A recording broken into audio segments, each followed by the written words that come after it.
Welcome to one TV special story.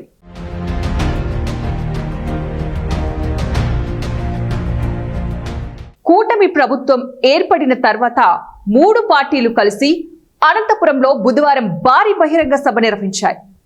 ఈ సభను deputy CM Pawan Kalyan ఏ మాత్రం సద్వినియోగం చేసుకోలేదన్న చర్చకు తెరలేపింది. సూపర్ 6 సూపర్ హిట్ పేరుతో బ్రహ్మాండమైన సభను నిర్వహించారు. ఇలాంటి సభను జనసేన అధ్యక్షుడిగా పవన్ కళ్యాణ్ నిర్వహించే పరిస్థితి ఉండదు. ప్రభుత్వానికి సారథ్యం వహిస్తున్న టీడీపీ అన్నీ తానై సభను సక్సెస్ లా నిర్వహించింది.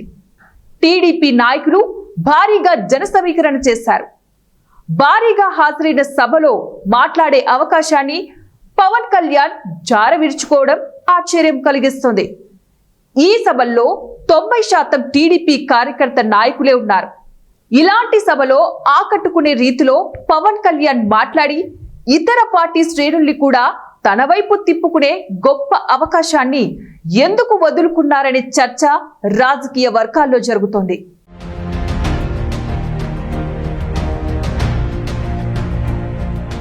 సూపర్ 6 సూపర్ హిట్ కార్యక్రమంలో భాగంగా కూటమి ప్రభుత్వంలో భాగస్వామ్య పార్టీలైన టీడీపీ, జనసేన, బీజేపీల ఆధ్వర్యంలో అనంతపురంలో భారీ బహిరంగ సభ నిర్వహించింది.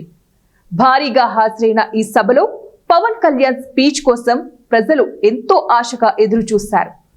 అయితే ఈ సభలో పవన్ కళ్యాణ్ కేవలం 10 నిమిషాలలోపే తన ప్రసంగాన్ని ముగించి అందరికీ షాక్ ఇచ్చారు. ఆ 10 నిమిషాలలోపు ప్రసంగంలో కూడా ఏ మాత్రం ఉత్తేజభరితంగా లేకుండా కేవలం మొక్కుబడిగా సాగిందని నిట్టూర్పు జనసేన శ్రేణుల్లో కనిపిస్తుంది. ప్రభుత్వంపై ప్రజల విశ్వాసానికి సూపర్ 6 ప్రతీక అన్నారాయన. చంద్రబాబు నేతృత్వంలో 6 సిక్సర్లే కాదు, అనేక సిక్సులు కొట్టినట్లు పవన్ కళ్యాణ్ తెలిపారు. తన శాఖకు చెందిన 1-2 మంచి పనుల గురించి చెప్పి ప్రసంగాన్ని మమా అనిపించారు. మాజీ ముఖ్యమంత్రి వైఎస్ జగన్ పై విమర్శల తూటాలతో పవన్ విజృంభిస్తారని ఆశించిన వాళ్లకు నిరాశ మిగిల్చారు. అన్య మనస్కంగా పవన్ ప్రసంగించారనే అభిప్రాయం వ్యక్తమవుతుంది.